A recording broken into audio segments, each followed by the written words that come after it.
great. So thanks everyone for participating in this webinar. We're talking today about promoting single mother success in higher education. My name's Tessa. I'm a research assistant here at the Institute for Women's Policy Research. Before we get started, we have a little bit of housekeeping to get through. Your lines will be muted for the duration of the call. At the bottom of the webinar screen that you should see on your computer, you should have a blue chat icon and a hand icon. If you're having technical issues, please reach out to us by clicking on the hand and an administrator will assist you. If you're unable to see the screen, you can call the ReadyTalk support team. The number for that is 9166. Again, that number is 800-843-9166, and you can dial *0 to get right to the support team. If you have questions, we'll be taking questions at the end, but you can submit them to the presenters at any time by clicking on the chat icon. We'll be responding to them all at the end, though. And as you probably heard, this webinar is being recorded. So after the webinar is complete, you'll be receiving an email with a link to where the webinar is posted online. And we'll also be following up with related materials, including the slides. So we have 3 speakers on today's webinar. Marta is the Chief Program Officer at the Education Design Lab. There she leads the Single Moms Success Design Challenge, which works with 4 community colleges from across the country to improve outcomes for their single mother students. Lindsay leads the Student Parent Success Initiative here at the Institute for Women's Policy Research. The SPIZY project focuses on supporting students with dependent children who are pursuing college, including raising awareness of the needs for student parent supports, sharing strategies that help low-income parents succeed, and providing technical assistance to community colleges and other stakeholders. And as I mentioned before, my name is Tessa. I'm a research assistant here at IWPR, and I work really closely with Lindsay and the rest of the SPIZY team. Before we get started, I'd also like to quickly thank the ECMC Foundation and the Kresge Foundation for their generous support of our work. We also have a unique hashtag for this event using hashtag SMLChat or Single Mothers Learners Chat for questions and insights. We're now going to turn it over to Marta and the Education Design Lab to share a little bit about the work that they've been doing. Thank you, Tessa, so much. This is great. Hi, everyone. This is Marta from the Education Design Lab, and I'm so pleased to be with you all today and share a bit about our work. We've been really lucky to partner with IWPR over the past year as we've rolled out this new initiative, which is funded by the ECMC Foundation. The Single Mom Success Design Challenge launched just about a year ago when we released an RFP inviting community colleges from across the country to apply to be a part of our design team to create new models for single mother learners with the objective of increasing their attainment of degrees and meaningful high-quality credentials at their institution over the next 6 years. We selected the cohort earlier this spring, and I'll share more information about that and where we are in our process. But real quick, just to let you all know, the Education Design Lab is a national nonprofit based in Washington, D.C. In fact, we're in the same building as IWPR, and we have been working over the last 5, now going on 6 years, with partners in the higher education sector, primarily public universities, 2 years and 4 years, community colleges and state universities, as well as private institutions and online programs, to design new models that deliver solutions for learners that are affordable, relevant, and portable. And we're doing this in the context of what is happening with respect to the future of work and the changing economy. And we have this strong bias towards the learner and building products and tools and processes that are of most benefit and impact to learners. You can see here, again, we've worked with over 100 institutions in the space. We've also worked with over 60 employers to develop some tools, including micro-credentials and digital badges. And our work right now is happening not only in institutions and on campuses around the country, but also geographically. We have some interesting efforts happening in ecosystems where we're testing out models and solutions jointly, both with institutions and employers, also some public agencies like economic development agencies, and some nonprofit partners like Goodwill.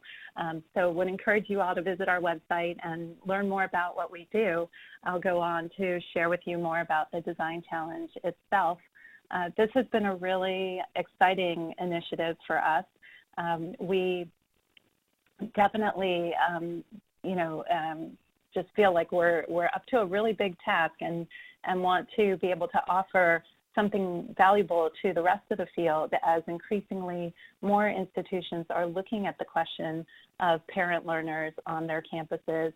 And while we're particularly focused on single mothers, we think there are lessons that extend more broadly. Here, our objective is to move through essentially a 2-year design phase. We use a structured process where we embed ourselves with the institutions. We assign a team of education designers who work directly with them to move through a process of understanding who the learner is and then beginning to generate ideas and iterate those ideas into prototypes, which eventually become pilots, which are then launched.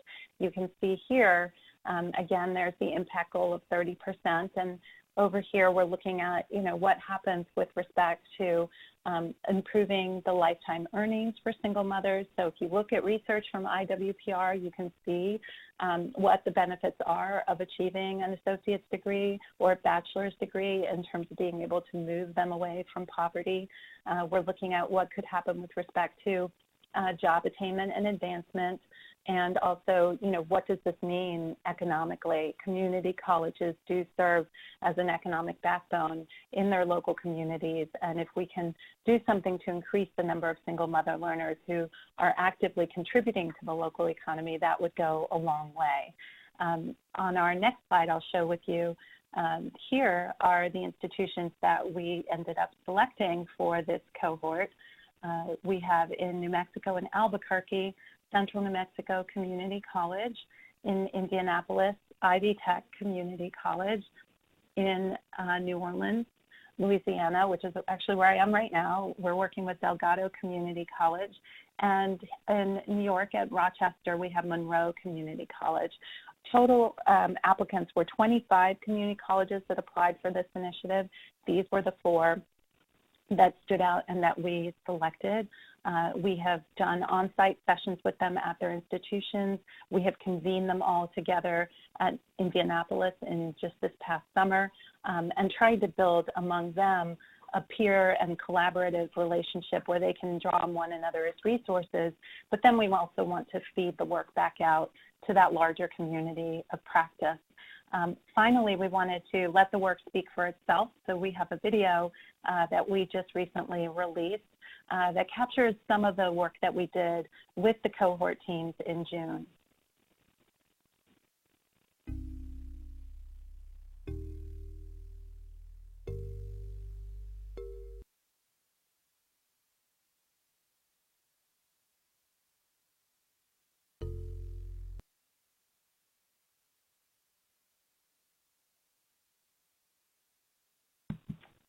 I think we have an audio technical difficulty. Just give us 1 second. We're going to figure that right out.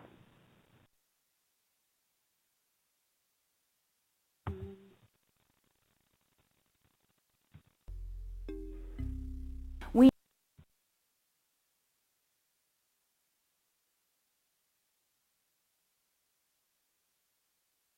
know that single moms make up about 10% of all undergraduates across all institution types. And we also know that they're not achieving the same results as their female peers who don't have children.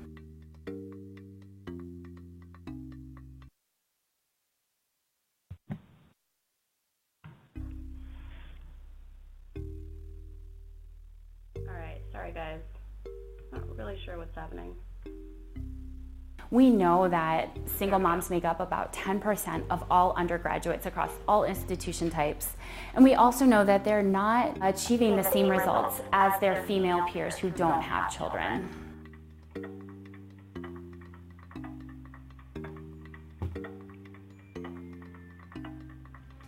A design challenge like this one can be so important in helping colleges think about what they need to do to serve single mothers in their own context. We want equity. We want to see our single moms succeeding at the same rates as we are seeing our other students. The purpose of the gallery walk was to help us really deepen our understanding of the experiences that single mother learners have across these 4 campuses and nationally today. To paint that picture, we've collected several different kinds of data and put them together in this gallery. Our hope and our goal is that together this will paint a really holistic picture of what the situation today is for single mother learners.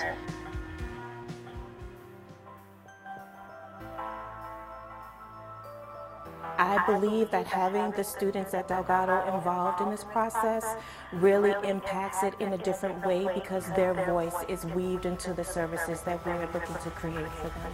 When we got to work with the lab, we got your expertise on the design thinking, as well as the other colleges to work with and learning from them, with them, bringing in the experts that you've brought to help us better understand our students and what the world of possibility is has been amazing.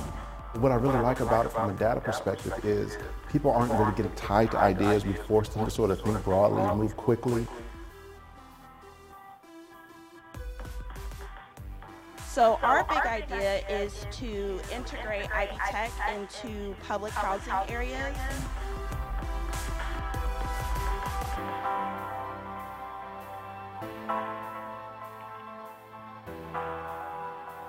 The relationships I think that have begun here will continue throughout the design process. We don't just have our other core team members, but an extended family that will travel throughout this process with us.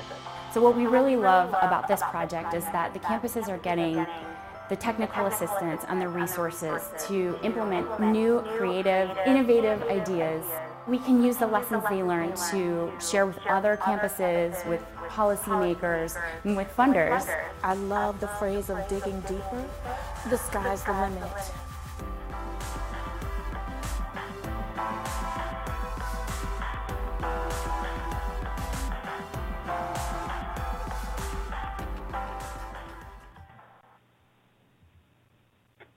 Okay, sorry everyone, I know that was a little echoey on your end.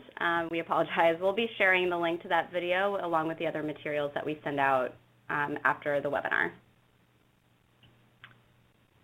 Thanks for that. And this is Marta. I just wanted to say we encourage everyone to visit our website and learn more. And the one thing I'll leave you with is, having single mother learners at the table, their experiences and their voices to solve for the ways in which they can be best served and supported in achieving success in post-secondary education is really critical. And that's one of the biggest takeaways I think our 4 community colleges have gotten from this so far. So thanks for having us on the webinar. Great. Thanks so much, Marta and Education Design Lab. To start the next section of the webinar, we wanted to start by sharing some data on the student-parent population and the single mother student population. So there are 3.8 million, or about 22% of undergraduate students are parents. And of these 3.8 million students, 1.7 million are single mothers, meaning that 43% of the student-parent population are single mothers. If you look at the total undergraduate population, single mothers make up 10% of undergraduates, and when looking at all women undergraduates, 28% are single mothers.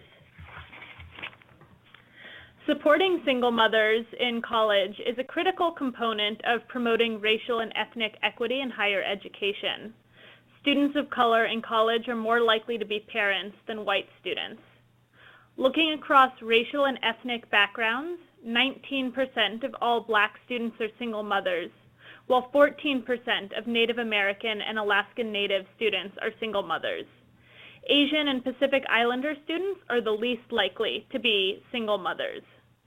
Given what is known about the persistent inequality in college outcomes between students of color and their white peers, we know that ensuring that these single student mothers are able to graduate successfully is inherently linked to other work surrounding closing these racial and ethnic gaps.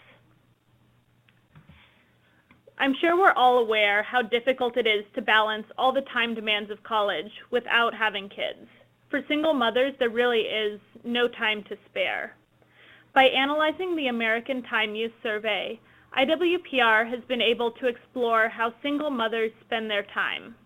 We've found that over half of single mother students are working 20 hours or more per week, and that they're spending about 9 hours per day on childcare and housework. This is 9 hours of activities that women students and other students without children don't have to worry about, leaving these students with more time for important activities like sleep, exercise, socializing, and studying, activities that we know are really important for self-care and for being able to fully take advantage of the benefits of college. We also found that just like single mothers in our population more broadly, single mothers in college are disproportionately likely to be living in or near poverty. This financial insecurity can lead students to drop out before completing.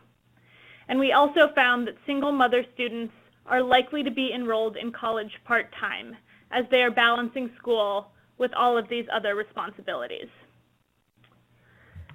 We know that student parents, including single mothers, are highly motivated to succeed. When compared with dependent students, single parents are more likely to have a GPA of 3.5 or higher. However, these same students are not graduating at the same rates as these other students. According to an analysis of the most recent 6-year attainment data in the Beginning Post-Secondary Students Longitudinal Survey, just 8% of single mothers earn a degree, compared with half of women without children. There are many benefits of earning a degree for single mothers. One is that college cuts poverty dramatically. Because single mother families are more likely to live in poverty than other family types, and because single mothers are the least likely to hold a college degree when compared with other women, a college education has the potential to disproportionately benefit their ability to move out of poverty. And as you can see here on the slide, with each additional level of education, single mothers experience roughly a 32% average decline in their likelihood of living in poverty with each additional level of education. Just 13% of single mothers with bachelor's degrees live in poverty, compared with 62% of single mothers with less than a high school diploma. For those with associate's degrees, only a quarter are living in poverty. While going to college is a big investment for single mothers, we've found that their return on investment is huge.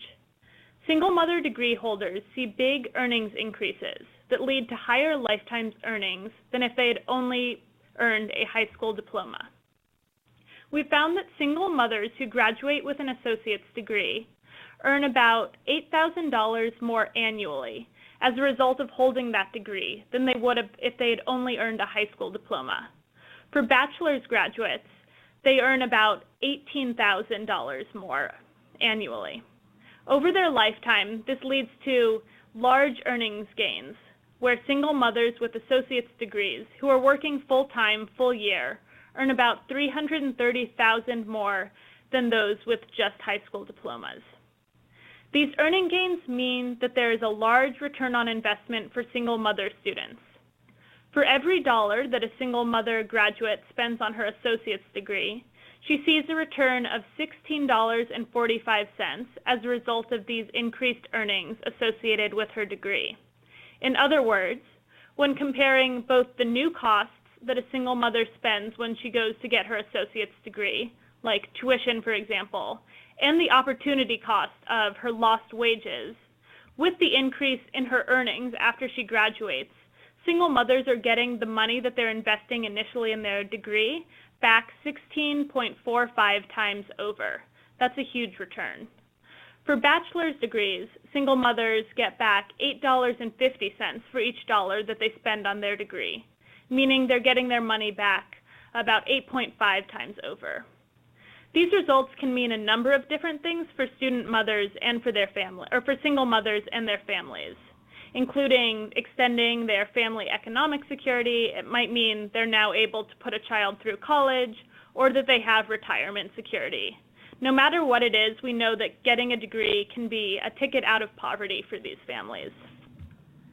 But society also benefits when single mothers graduate with associate's and bachelor's degrees. As single mothers earn more each year, their rate of poverty is reduced substantially, reducing their need for public assistance and increasing their tax contributions. Based on our analysis of a cohort of single mothers who are enrolled in associate's degree programs during the 2015-16 academic year, we've found that those who are expected to graduate based on current graduation rates will save society a total of $2.7 billion over their lifetimes because of a reduction in their public benefits use. These savings in public benefits are compared with what these single mothers would have needed in public benefits if they'd only received their high school diploma. And for this same cohort of single mothers, we found that they will contribute $7.6 billion more in additional taxes than if they had only received their high school diploma. We know that investing in supportive services can help single student mothers balance parenthood and higher education. And we know that these supportive services have the potential to improve their degree attainment, benefit their families, and contribute to a strong economy. We know that while these benefits are huge, we also think they would increase even more if we took into account the second generational benefits of single mothers earning degrees. So previous research suggests that the second generational benefits of parental degree attainment include improved behavioral and academic outcomes for their children and an increased likelihood that their child will attend college. And of course, the returns from these second generational benefits are likely to make the figures that we've shared today even larger. I'm now going to turn it over to Lindsay to share a little bit about our research on how to improve single mothers' success through supportive services. Hi, everyone. Thanks for joining us today. So I think, the data that Tessa shared really clarifies how important it is that we understand the strategies that campuses and that policymakers can put into place to improve single mothers' attainment. We know that single moms are dealing with serious time and financial demands that can make enrollment complicated, but it also makes childcare incredibly important. So I'm going to start by sharing some different types of strategies that can help single mothers connect with the childcare needs that they have, and also kind of clarify the importance of institutions taking steps to make sure that single moms have access to those supports. So first, just a little bit of context. While there is to date no rigorous evaluation evidence of the role that childcare plays in single mothers or student parents' persistence and completion, a fact that we are hoping to change soon, there's a wealth of descriptive evidence that shows that childcare is really important.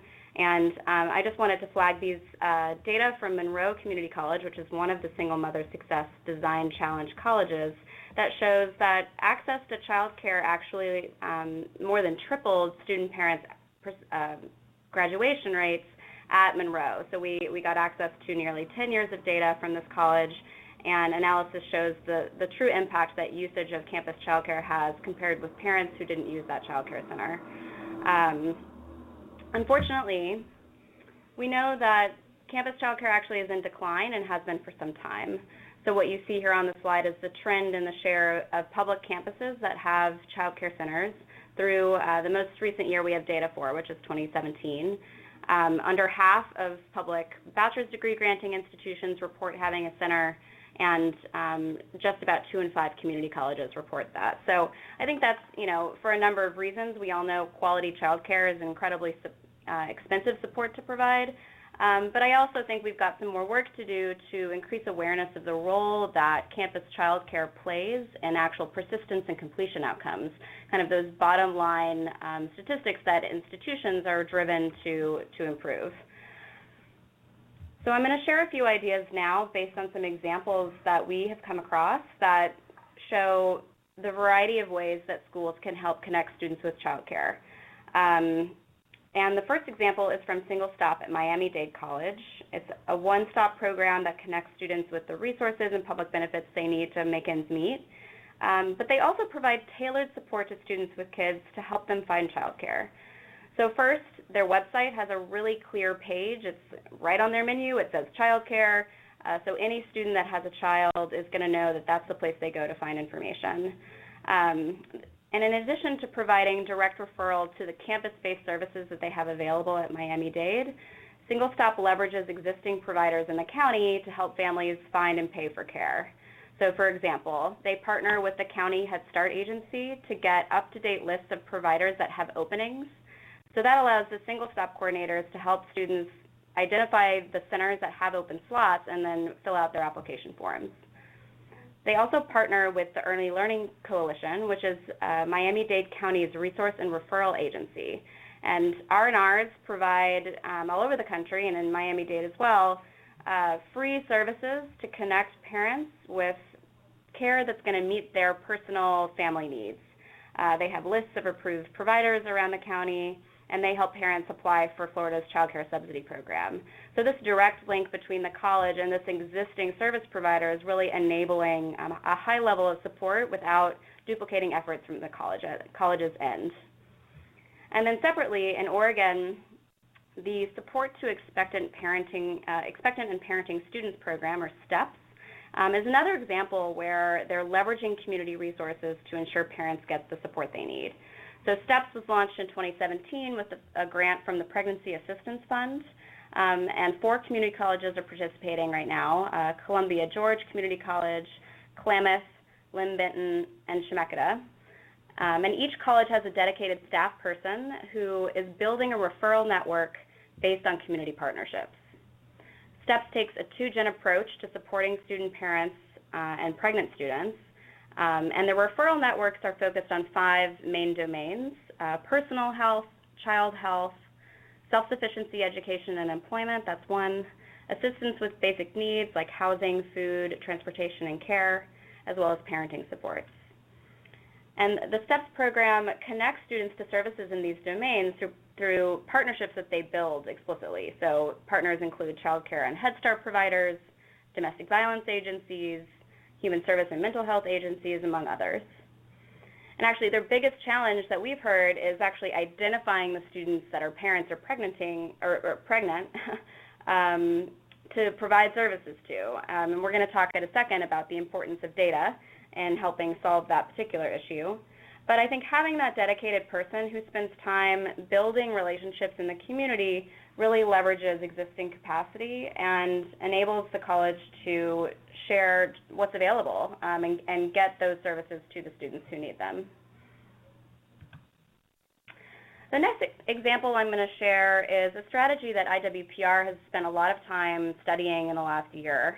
We just released a report that examines partnerships between Head Start and college campuses as a strategy to serve eligible student families. Head Start is the largest federally funded early childhood program in the country, and we know that student parents are likely to be income eligible, and actually 2 in 5 student parents with kids under the age of 6 are living in or below poverty, making them income eligible. And we also know from other research that student families are likely to be housing and food insecure. So it stands to reason that a lot of these student families are actually already eligible for Head Start services, but just may not be connecting with them. Intentional partnerships between Head Start and colleges to serve student families is an opportunity to effectively promote their economic security, and that's speaking to a key mission that drives the Head Start work. Head Start pairs that quality early childhood education with wraparound supports for parents, and when you put that in a setting that's based on a campus and serving parents who are already enrolled, it can really move the needle for those families to get them through to graduation day. So in addition, there are a range of benefits to partners and to families as a result of these partnerships. We did a range of expert interviews and site visits and interviews with program leaders to kind of understand how they work. And what we found is not only are families benefiting from the quality services that Head Start providers provide them, but it takes some of that burden off of the college because they're getting one-on-one case management services through the family advocate, which is a special position that is present in all Head Start providers. In addition to helping Head Start achieve its mission to help families achieve self-sufficiency, these partnerships can increase program enrollment in areas that may be seeing declines, and this is a benefit for both institutions and Head Start. When you have these partnerships on college campuses, these are ready training grounds for the future early childhood education workforce, and they're getting training in Head Start standards, which is only going to benefit the Head Start model moving forward. So I'm going to talk a little bit about one example that we visited as part of our research to illuminate what these partnerships can look like for you.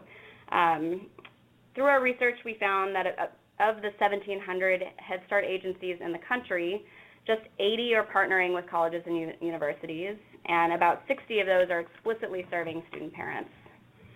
So these programs take a range of models that we describe in detail in our report, but most are on campuses and are partnerships with existing child care centers, and most involve community colleges. At TACOMA Community College, they have a partnership with the Puget Sound Educational Service District Early Head Start Child Care Partnership. It's a real mouthful. This funding allows them to support 12 slots at their on-campus center, and these slots are distributed throughout the classroom. So Head Start standards and supports are distributed to all the families that are participating in the center, not just the ones who receive early Head Start funding. These supports include help and guidance from their family advocate, and that person is particularly well suited to help parents navigate the college system, financial aid requirements, available academic resources, kind of all the things, all that institutional knowledge that you have from working at a college. This family advocate, which would normally be disconnected from the college space, is able to tap into that and the relationships they have on campus to serve their student families. So I think it's a really unique benefit when you combine the family advocate role on a college campus at a campus child care center. We heard stories of family advocates really supporting student parents where they are. So if they need that person-to-person handoff, they can walk them to that person's office, introduce them to the student, and leave them in good hands. They can, they'll know where the student should go if they have a question about their financial aid and things like that. So that direct knowledge is, I think, a huge benefit to those student parents. The Early Head Start funding at TACOMA also helps sustain the center more broadly. And while receiving funding from a range of state, federal, and local sources can make meeting regulatory and reporting requirements pretty complicated, that braided and blended funding also enables the center to provide more care to student parents in addition to bolstering their overall funding base. So while Head Start college partnerships might not be a perfect fit in every context, in communities with high need among student parents and where there are committed partners, this model can be one way to expand the availability of care for parents pursuing college. Colleges and communities interested in building these partnerships with Head Start should reach out to their local Head Start grantee or their state Head Start collaboration office or regional director to start that conversation. And there are also ways to partner that don't necessarily involve a formal partnership. You can collaborate with your local Head Start grantee, taking a note from the Single Stop program in Miami-Dade, connecting student support staff on college campuses with those family advocate roles at the Head Start Center can provide kind of a two-way referral relationship that can benefit parents at both ends. So we invite you to reflect on these examples in our Twitter chat, and we want to know what kinds of partnerships between higher ed and early ed have you seen that impact parent learners, and what do you think makes them effective? We'd love to hear your thoughts using the hashtag SMLchat. And yes, I'm seeing a question right now, the number of Head Start programs that partner with colleges. Yes, it was 80 out of 1,700 that we were able to identify. Okay, so moving on to kind of a different way that colleges can support student parents. Childcare is one critical need, but there are a lot of ways that are low touch and lower cost that campuses can support student success. And given the changing nature of today's college students, these adaptations are likely to help more than just parents, but it allows them to be a more responsive and supportive environment for today's college students, many of which are parents. So first, one thing we hear repeatedly from parents is their desire for a place on campus where they can bring their children. This comes up a lot in situations where campuses actually have a rule against having children on the campus for liability reasons. But we know that this is allowed in enough cases that it is workable, and we encourage institutions to think creatively about how they can change those rules. But beyond that, when parents need to be studying or do group work, being able to have their children with them can both ease the logistical burden of having to secure childcare, but also it will give parents more time with their kids despite their busy schedules. Our research has shown that parents are incredibly motivated to pursue college by their children. They want to make a better life for their kids and show their kids that they can succeed. But unfortunately, sacrificing time with their children to be in class or to study is often a painful part of that equation. So providing a dedicated space on campus where families can go together would not only benefit parents, but it would enforce expectations and desire to go to college among their kids. So examples of this that we've seen are dedicated areas in the library where a student would normally go to study, but a place that allows children so that parents can do that parent-college thing in one place. But also more elaborate examples, the Family Resource Center at LA Valley College is a standout example that I'm sure many people on the webinar have heard of. They've really capitalized on this idea where having parents and children together is really better for the whole family unit and for students' ability to succeed, and can be modeled after in other ways. Second, I think one kind of obvious but not strategy to making student parents feel more acknowledged on campus is visual representations of student families and the materials and resources that are published by the college. This visual information creates a narrative for student bodies about what it means to be a part of that campus, what it means to be a student at that school. And when parents and families are not represented in the same way, it makes them understandably feel like they're not expected to be a part of that fabric. So just including photos of students with kids, students from diverse backgrounds, can go a long way to acknowledging and recognizing student parents as an integral part of the campus fabric. And I think it could also improve the attractiveness of that college for prospective student parents, particularly in an environment where we're seeing college enrollment decline, and to meet these lofty post-secondary attainment goals.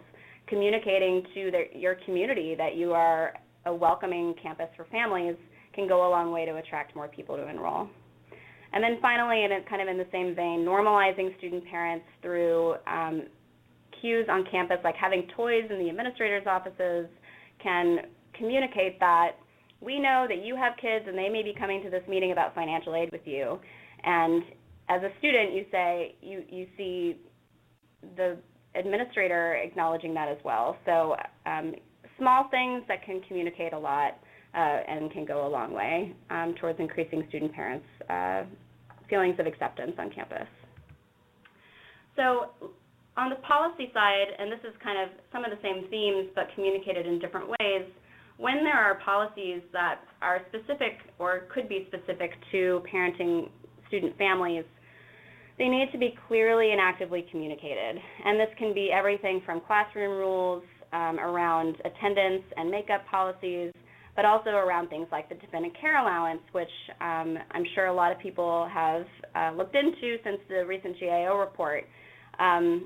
But we know that campuses are not communicating the dependent care allowance in a way that will allow students to know how they can act on that. They don't know that they may not know that they can include childcare costs in their calculations of cost of attendance, which has implications for their financial aid package. So actively communicating these policies just as you would any other policy for perhaps more quote-unquote traditional students is really important, and it has important implications for students' success. Similarly, schools need to make sure that they have easily accessible and understandable informational resources in administrator offices, on the website, or in classrooms that describe the resources and services available to student parents. This can range from the dependent care allowance to community resources for childcare. So you could have the number for the local resource and referral agency on your website where you have normal student support. So I think it's just small things that, that are used to communicate with students, but trigger or acknowledge that some of those students might have kids and making sure that they get the information they need. We've done some work with some schools to create pages on their websites and flyers that have key child care info, and I think those are just easy lifts that schools can do to signal to student parents that they're seen. And then when we're looking at single mothers' academic success, there are a range of strategies and factors that schools need to take into consideration. First, we need to know who the parents are if we're going to serve them well, and we need to know what their outcomes look like, and you really cannot do this without data. The large majority of institutions and college systems are not collecting information on parent status, with a few notable exceptions. There are a couple ways that this can happen. FAFSA data can be used to identify whether students report dependence, and while not everybody fills out the FAFSA, and those data don't distinguish between child dependence and other types of dependence, it still can be used as a proxy for which students may have caregiving responsibilities. Schools can also survey students when they register for classes, add questions on admissions forms, or on other ways that the school is regularly collecting information from its students. And when possible, data needs to be collected in a way that allows for disaggregation by key factors that we know can come together to affect the student's experience, such as race, ethnicity, or income, or marital status. In addition, flexible class and advising options that can accommodate students with complex schedules and tight time demands is really important. This includes, creating program participation requirements that accommodate part-time students. We're seeing college success programs really focus on the full-time student, but I think there are ways to keep part-time students engaged, and while they may not move as quickly as a full-time student, they can still make it to graduation day with that extra engagement. They can benefit from those programs. So just accommodating and being flexible for students' lives, which we know have a really tangible impact on their ability to persist and succeed. And then finally, a clear credential pathway and strategic career counseling can help parents clarify what their goals are and how to reach them, eliminating some of that confusion and potentially wasted time spent on classes that don't actually help them progress to a degree. We know that parents are dealing with pretty significant financial insecurity while they're in college, so the faster they can get into a good job with a living wage, the better. And on top of that, career counseling that is designed to promote well-paying non-traditional jobs is particularly important for the many women in college who are mothers. Student moms, and particularly single moms, have incredibly high student debt, and they're going to need a job with a living wage to support their family and pay down that debt once they graduate. So ensuring they have the information that they need to make informed career decisions is essential. So if you'd like to join the Twitter chat, you can reflect on what educational models or programs you've seen to support single mother learners, and let us know what you've seen works and what doesn't. And finally, here are some resources from IWPR, from Education Design Lab, as well as other partners in this work that have examples and strategies that institutions can use to support their student parent population.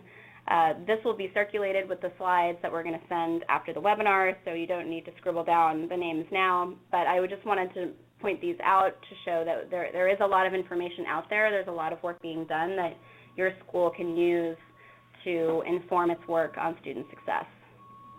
So now I'm going to turn it over to questions. I think we've gotten a few, and we'll start with this first one. Do you want to read it, Tessa? Yeah, sure. So the first one from Denise, looks like Denise was at a conference where someone said their college identifies pregnanting and parenting students using a State of the College survey every semester during registration. So Denise is wondering if we're aware of which colleges do this and if we might be able to share their contact information. So I don't know exactly what school that is, but I know that Monroe Community College, whose data we used to create that graph that shows the impact of child care usage on student-parent outcomes, they do have a survey that students fill out when they register for courses that includes questions on parent status and number and age of children, I believe. So that might be what you're thinking of. That's Monroe Community College in Rochester.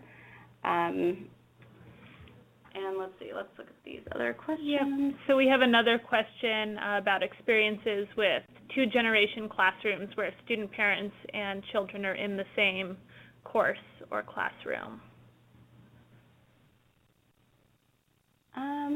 That's this one. Mm-hmm. Interesting. No, I have never had experience with that. I don't know any examples, but I encourage those who do to tweet it out with the hashtag, and we can hopefully share that information broadly. So Jacob is asking, are there any example metrics available? And I assume you're asking about collecting data on student parents. We have some example survey questions that have been used in the past that could serve as models, and we'd be happy to share those. And in terms of, how these data are collected, I think the main way to ask that is, do you have a dependent child that you're caring for? But I think metrics like the age of that child, how many children you have, and whether or not you're a single parent, I think are pretty important as well. We have one from Caroline asking, what are the reasons universities give for not gathering information on the student-parent population? That's a great question. I think a lot of colleges and universities haven't yet thought to do this, and I think that's changing increasingly. I think there are often privacy concerns when it comes to using FAFSA data. There are obvious and understandable laws that preclude sharing of identifiable information around students, but we know that institutions have been able to use FAFSA data to describe their student-parent population in a way that is anonymous and does comply with those regulations. So I think it's a mix of things. I think if you asked some people, when you have data on a certain population, that does indicate that you should do something about their outcomes. And we know that many colleges out there are pretty resource-strapped. They have a lot on their plate, and there may be some reluctance. But I think everybody is going to be better off, including the institutions, if they are going in with eyes wide open about the outcomes of their student parents. Great. And is there any role or pressure that can be placed on legislators to require that data is collected by these higher education institutions, specifically for ones that receive public funding? Yeah, I think that's a great point. I think everybody who is interested in getting this in, for example, the Reauthorized Higher Education Act, should be talking to their legislators and their representatives. We have certainly raised this in our research. The Higher Education Act is one mechanism that could be used to encourage or require institutions to collect these data. But I think there's work to be done in raising awareness of the need for this information to begin with, but also in ways that can respect the privacy concerns that institutions may have. So certainly, the more pressure we put on our policymakers to make these changes, I think the greater chances we'll see them in legislation. Any other questions before we end? All right. Well, Thank you so much, everybody. Like I said, we'll be sharing the slides and the recording. We appreciate your time and all the work you're doing for student parents. And thank you to Education Design Lab again for joining us. And we're excited to see where their Single Mother Success Challenge takes us. So thanks, everyone, and have a lovely afternoon.